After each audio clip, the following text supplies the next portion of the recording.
老公的手机突然弹出一条消息：老王，你看看你儿子在这玩得多开心，笑起来和你一个样。儿子？哪里来的儿子？我们不是只生了一个女儿？哪里来的儿子？大家好。开始今天的分享之前，希望你能给人间烟火点个订阅，我将会分享更多优质的内容。老公在外面和爸妈一起看电视，我觉得无聊，就先回房间玩手机了。正看着睡前读物，突然听见叮的一声，有消息传来的声音。伸出手摸索了一下，原来是老公手机里的骚扰信息。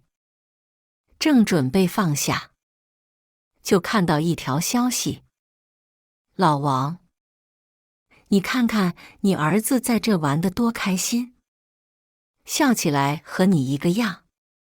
儿子？哪里来的儿子？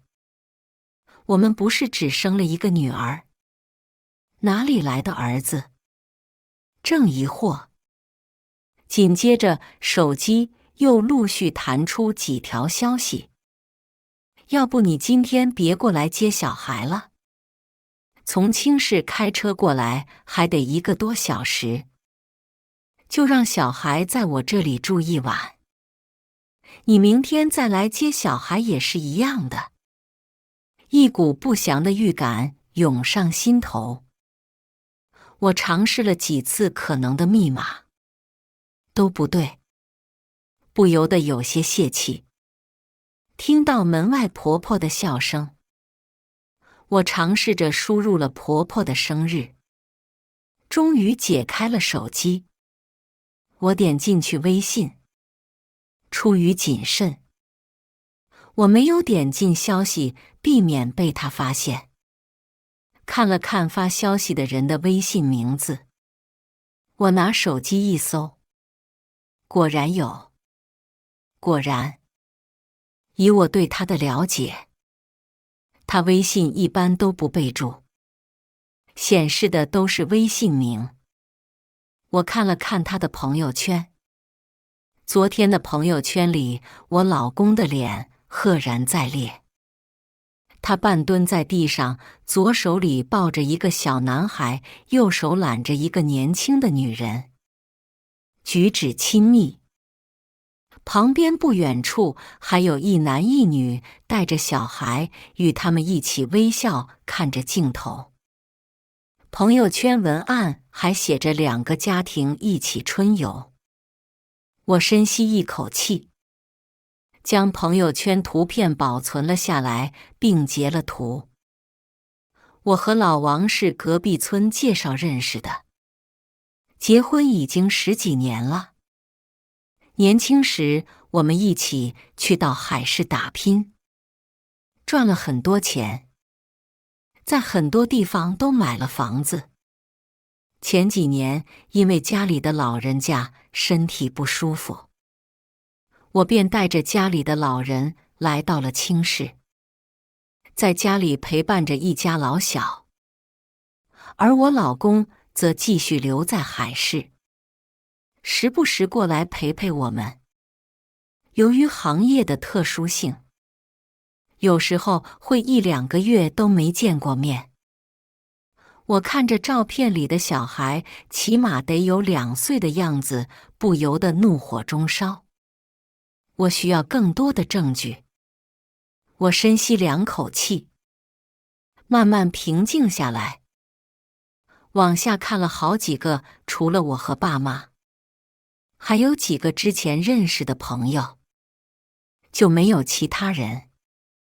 突然，我看到一个打了备注的女的，十分可疑。点进去看了下聊天内容，果然是她。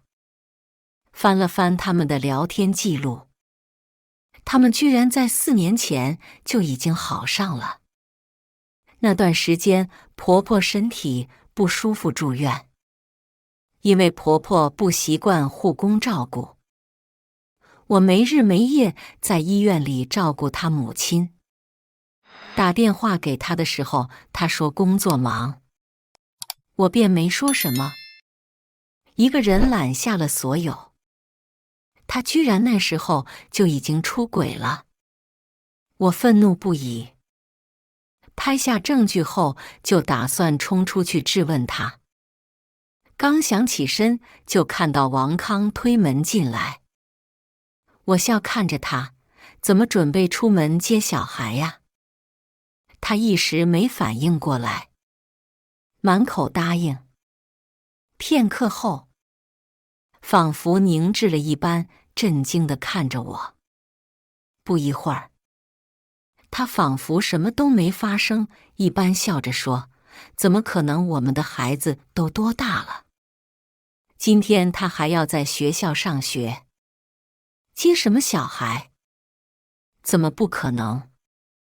我们的小孩是不用接，你的小孩就不一定了。”说完，我笑着摇了摇手里的手机，示意他：“可以呀，宝刀未老，还有个2岁的小孩呀。”王康瞬间变了脸色，但很快他又镇静了下来，用一种极其陌生的眼神看了我一眼。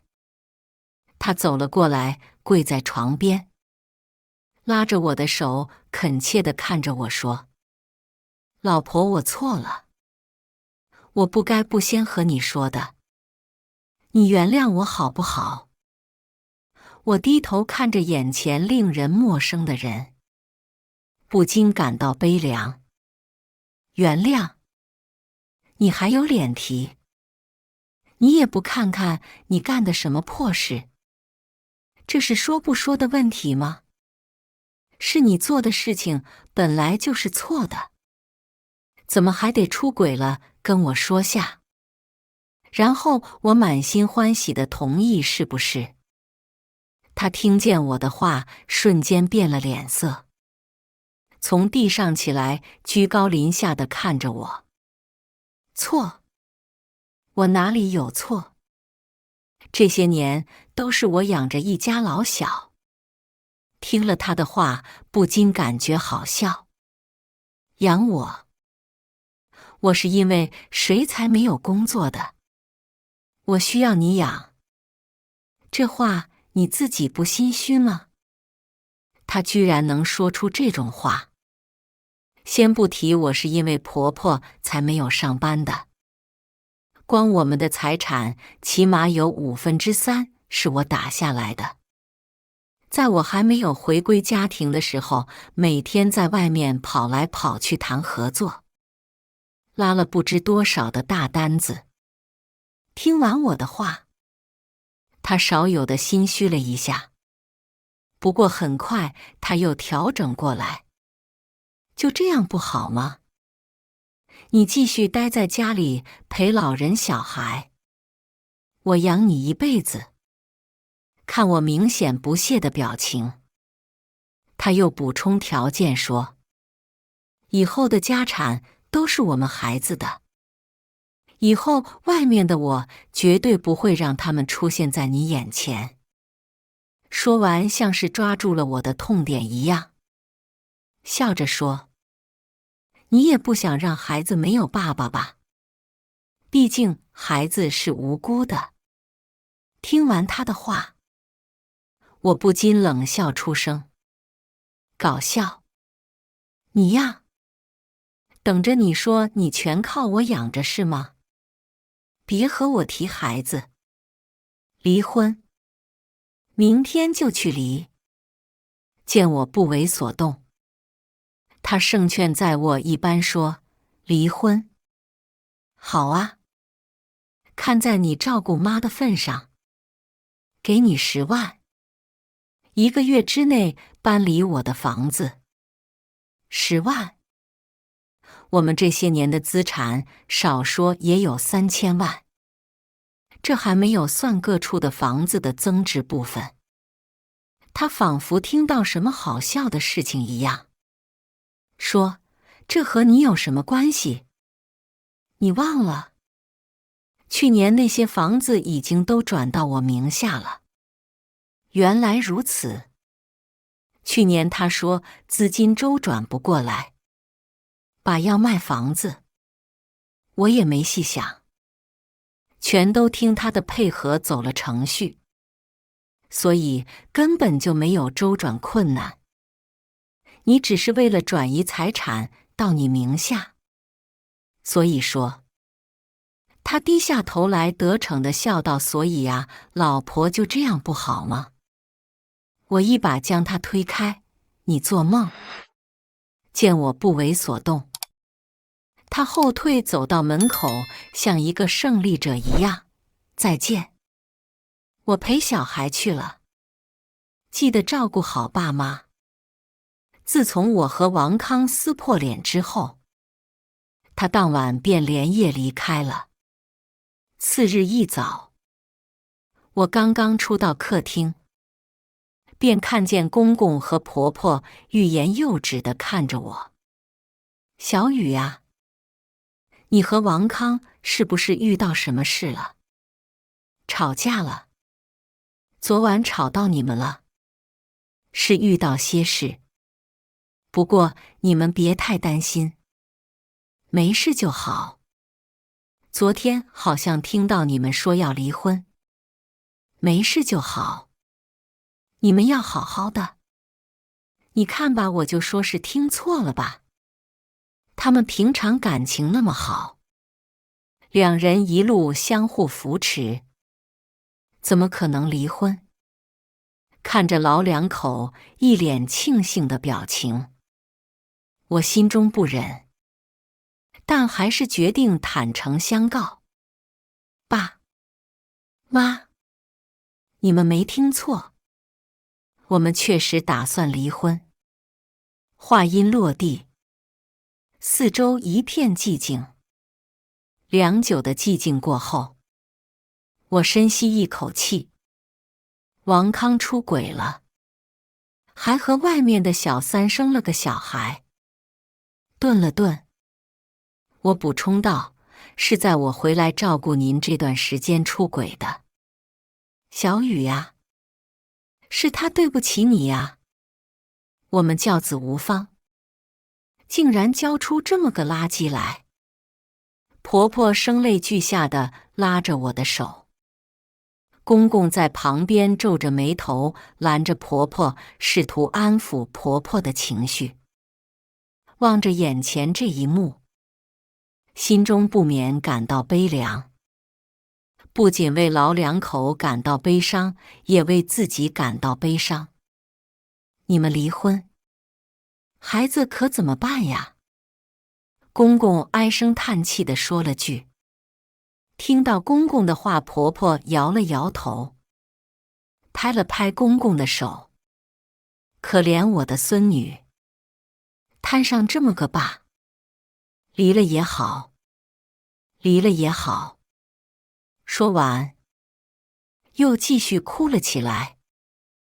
看着公公婆婆明事理，并没有因为王康是他们的儿子就偏帮，劝我忍着牺牲自己，反而与我同仇敌忾，共同声讨的样子，不由得热泪盈眶。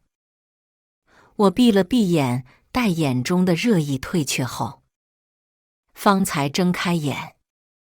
爸妈，谢谢你们的理解。我不由得哽咽道：真的，非常感谢你们的理解。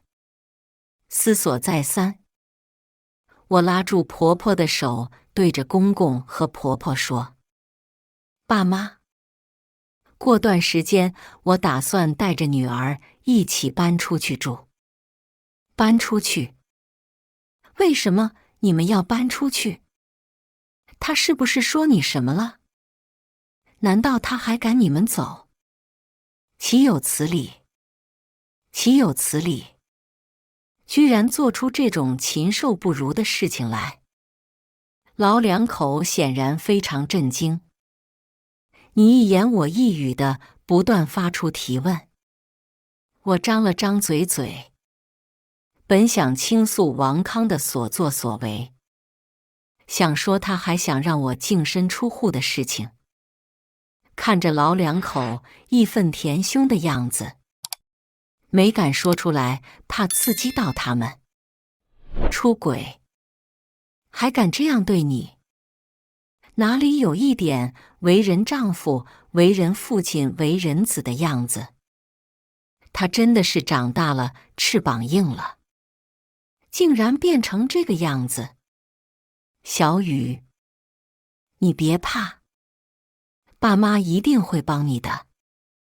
老两口说完，不等我反应过来，便拿起手机，便打了个电话给王康。不一会，电话那头便传来王康的声音：“喂，妈，怎么了？”话音刚落，婆婆便骂道：“你还有脸叫我妈？我没有你这种婚内出轨的儿子。”接下来就是婆婆在那里不停地输出，公公在旁边时不时附和几句。眼瞧着他们越骂越激动，我赶忙上前去制止。毕竟婆婆心脏不太好，情绪不能太激动。听到我的声音，电话对面刚刚还低声下气的王康瞬间硬气了起来。你是不是在我爸妈面前说什么了？看来让你净身出户还是太善良了，应该把孩子名下的房子也收回来的。你，婆婆话音未落，便径直倒在我怀里，竟被气晕了过去。妈，你没事吧？妈，看着婆婆倒下的身影，我赶忙到婆婆口袋里摸速效救心丸，一边摸一边叫公公打120。公公手忙脚乱地拿起自己的手机打了120。地上的手机里不断传来王康的呼唤声，不过暂时没人有空理他。婆婆在吃完药后不久便醒了过来。婆婆醒后，救护车也到了，我们便随救护车一同去往医院。坐救护车去到医院后，经医生检查，因抢救及时送医，也及时没有什么大碍。患者心脏不好。你们做家人的怎么回事？怎么能随便让病人受刺激呢？医生看着我和王康，不禁嘱咐道：“不好意思，医生，今天是意外，以后不会了。”我双手合十，连声道歉。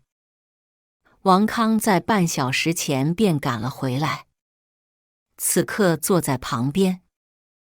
他听着医生的话，连连点头赔不是。不过估计心里疯狂在骂我。出去医生办公室之后，王康便叫住了我。我看了看周围来来往往的人，低声说：“出去说吧，别吵到别人。”王康虽然不耐烦，也点了点头，跟在我后面跟着一起出到了医院的楼下拐角处。刚一到，王康便开口道：“都是因为你，在我妈面前瞎说，害得我妈进医院了。怪我，你也说得出来。你以为妈生气是生谁的气？不怪你，怪谁？”王康指责得非常理直气壮。懒得理你，我们之间无话可说。有什么话之后去和我的律师说吧。我看他那理直气壮的样子，便知道我们沟通不了一点。我不多说理会，扭头便离开。走着想到他虽然是个渣，但是对婆婆还是在乎的，不由得回头嘱咐：我劝你最近别再出现在爸妈面前，毕竟爸妈看不得你变成这种垃圾样，爸妈眼里容不得脏东西。说完，便头也不回地回到了婆婆身边，望着床上婆婆熟睡的脸，想起最近发生的种种，我不禁捂住嘴，眼泪不断从眼眶中掉落，点点泪珠滴落在手上向下滑落。不仅为了自己所经历的种种悲伤，更是为了公公婆婆的付出感动。许久，眼看婆婆有醒来的迹象，我便起身去厕所收拾自己，生怕被婆婆看出来。等到我回来的时候，公公已经出去买完东西回来，婆婆也已经醒了。小雨呀，我们都不知道王康他居然能做出这种禽兽不如的事情来，是他对不起你，我们做父母的也有责任，我们向你道歉。爸妈，你们别这么说，这都是他的问题，我不会让他得逞的。自从医院回来后，我便开始着手忙着离婚的事。至于之前打算搬出去租房子的想法，已经在和公公婆婆还有律师聊过之后打消了。我凭什么搬出去？即便这个房子不在我的名下，我们婚前又没有签过任何协议，并未协定过婚后各自财产各归自己。更何况这些财产都是我们婚后共同打拼的财产，即便署名不在我这里，也有我的一半。更何况他出轨在先，已经与其他人有了事实婚姻，是构成重婚罪的。等着瞧吧，谁净身出户还不一定。这段时间一直忙着离婚的事情，一时间忘记了时间的流逝。当我在外面和律师交流的时候，突然接到了女儿的消息，询问我什么时候回去。我拿起手机一看，不知不觉已经到了女儿回家的日子了。出于对女儿的身心健康考虑，我暂时还没有告诉她我和他王康要离婚这事，打算徐徐图之。我拿起手机，回了个语音过去：快了快了，女儿你再稍等一会，妈妈忙完就回来了。说完，我便和律师说了声抱歉，有些事需要先回去。律师见家里有人来催，也没多做挽留。按照你的阐述，王康已然有事实婚姻，请问这边可以提供一下证据吗？比如证人证言，证实在他们的眼里，王康确实有了一段除你之外的婚姻。说起证人，我便想起那天给王康发消息那个人。我记得我还保留了他的联系方式。有这么一个人，应该可以作证。我去试下，可不可以说服他出庭？好的。有了证人，对于推进案子又多了一重保障。我也不再多留你了，有事电话联系。好，再见刘律。刚一回到家，女儿便冲过来：妈咪，你回来啦？是啊。怎么样？最近在学校过的？话音刚落，就像收到什么讯号一样，女儿便一边拉着我去沙发坐下，一边叽叽喳喳地和我还有公公婆婆分享最近在学校里遇到的开心事。望着女儿开心分享的样子，感觉最近的疲惫都一扫而空。等到女儿分享完，已经差不多快饭点了，我们便起身去周五常去的那家店吃饭。吃完饭回来后，我和女儿2个人坐在房间的电脑前，外面客厅里公公和婆婆在看喜欢的电视剧，我们则在房间里看女儿喜欢的综艺。综艺中的嘉宾聊天的时候聊到了婚姻的事情，望着女儿认真的侧脸，我问出来非常经典的一句话：宝贝，假如爸爸妈妈离婚了，你跟谁呀？妈咪，你是在考验我吗？臣是死效忠女王陛下。哈哈哈。好的，臣子，朕已经看到了你的忠心。听到女儿的话，我心中感觉百味杂陈，小心翼翼问：你会不会不开心呀？会有些不开心，但是肯定是妈妈自己的心情比较重要。毕竟爸爸妈妈待在一起不开心，会吵架，这样我会更加不开心，而且大家都不开心。所以还不如离婚，对大家都好。离婚之后的不开心只是暂时的，造成不离婚的原因是很久的。说完，女儿非常认真地看着我，她说：妈妈，我支持你。听完女儿的话，我不禁热泪盈眶。一方面是因为女儿的体贴感动，另一方面也为女儿的懂事悲伤。我上前去抱住女儿，好，妈妈知道了。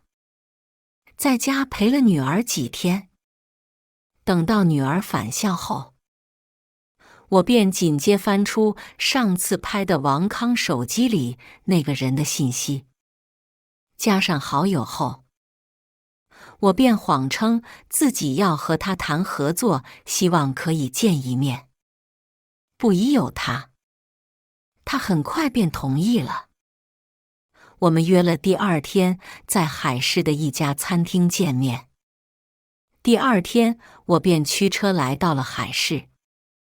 见面后，我看来人一脸憨厚老实，不像是那种知道兄弟出轨还帮忙隐瞒的人。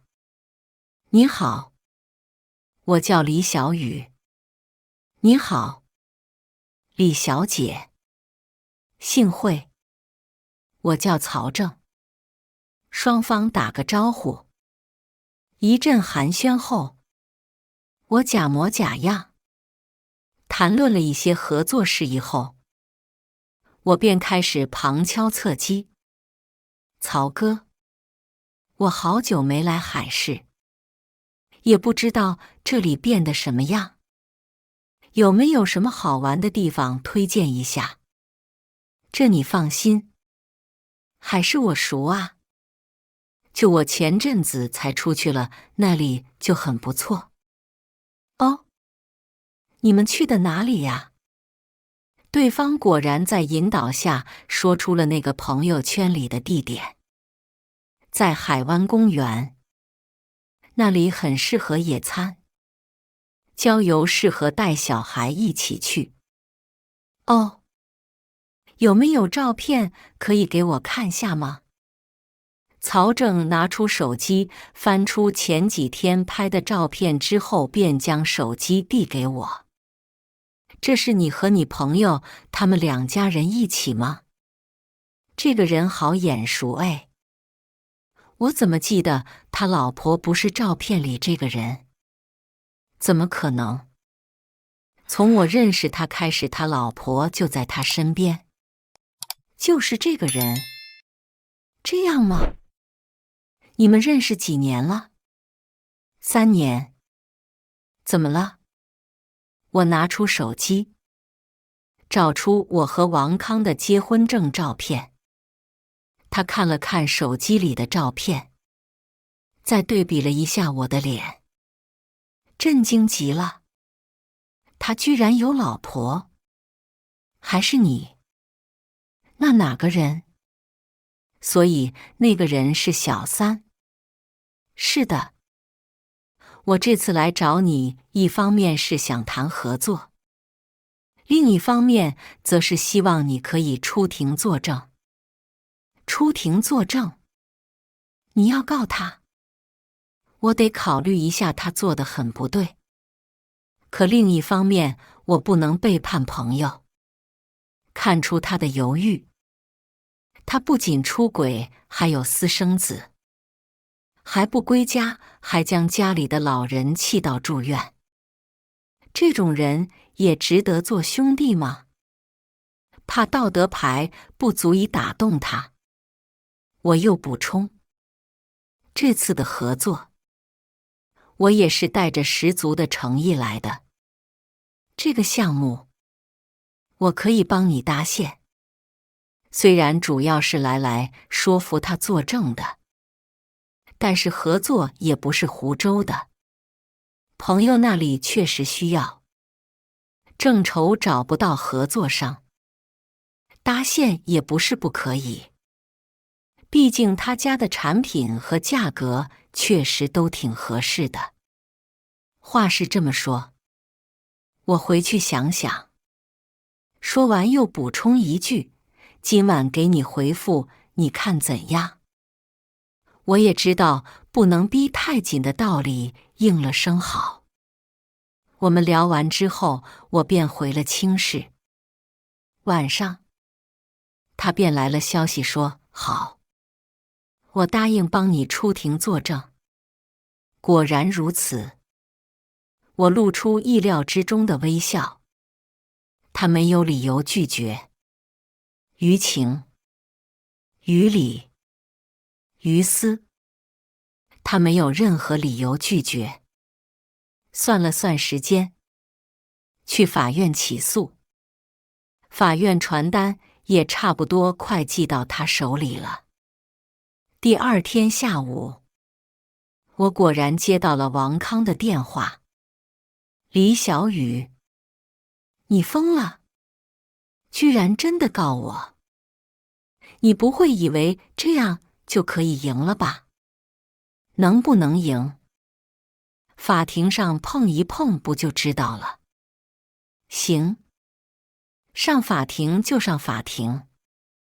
谁怕谁？法庭见吧。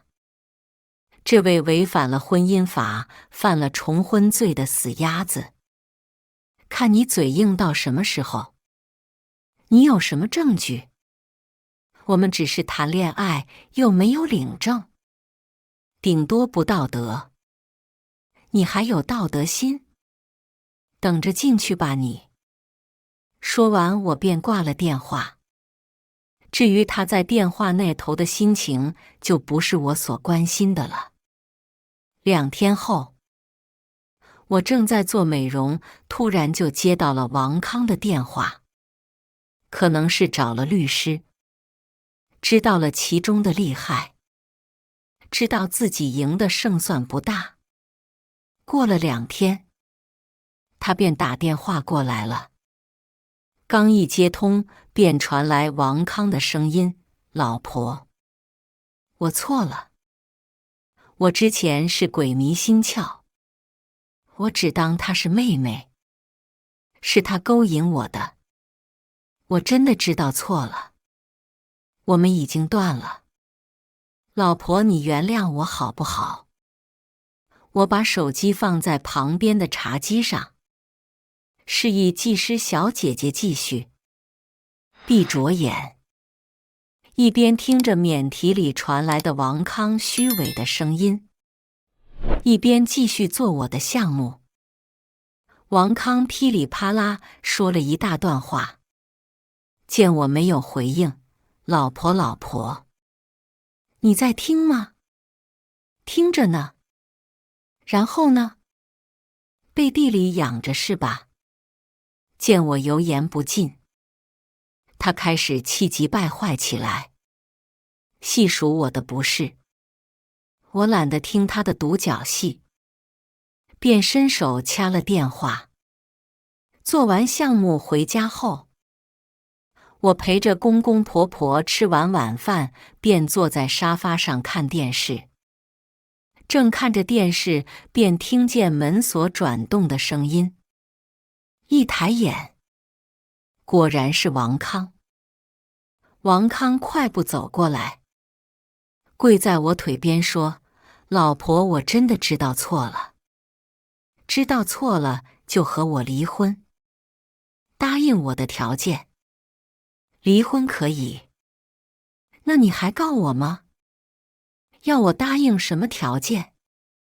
放心，我不是你，不会让你净身出户给社会添加负担的。只是分财产，我占70%，你占30%而已。还有就是孩子归我。你……”王康听完我的话，一下子便气得从地上站了起来。怎么了？我故作疑惑状看着他。有问题吗？旁边婆婆见他的态度，伸出手指着他：“你什么？你觉得过分？你还想让人净身出户？妈，你到底是谁亲妈？你怎么净帮他？你还有脸说？你自己做的什么混账事，你自己不知道吗？”眼见婆婆情绪又起来了，我连忙上前安抚婆婆的情绪，示意公公带婆婆回去休息。我和王康则出门，随便找了家咖啡店继续聊。看不出来，李小雨居然有这种手段。谢谢。我狡黠地笑了笑。行，我答应你的条件。他咬咬牙，虽然很不甘，但还是答应了我的条件。行，爽快。见他同意，我从包里拿出刘律拟好的合同递给他。看一下吧，没什么意见就签了吧。他拿过看了看，便拍照发给他的律师。等下，我得让我的律师看下，你有没有使诈？我懒得理他，直接起身说：“看吧。”正好趁现在，我们回去拿下需要的东西，去民政局离婚，搞定所有的手续之后，在离婚冷静期的第2天，王康寄来了他签了字的合同，还有合同里不属于他的资产的钥匙。此后，我便和公公婆婆继续住在原来的房子里。本想回娘家和爸妈一起住，可爸妈在外面旅游，见他们玩得开心，便只和他们避重就轻地说了下离婚的事情。经此事后，我再次捡起了我的事业，为了自己，也为了家人之后的生活。至于家里的老人和小孩，我则请了个阿姨来家里帮忙。虽然婆婆很不习惯，但还是理解并接受了阿姨每天固定时间过来收拾。我们便如往常一样愉快地生活着。以上就是今天分享的故事。大家有什么想说的、想吐槽的，欢迎在下方评论交流。也更希望能给人间烟火点个订阅。我将会分享更多优质的故事内容。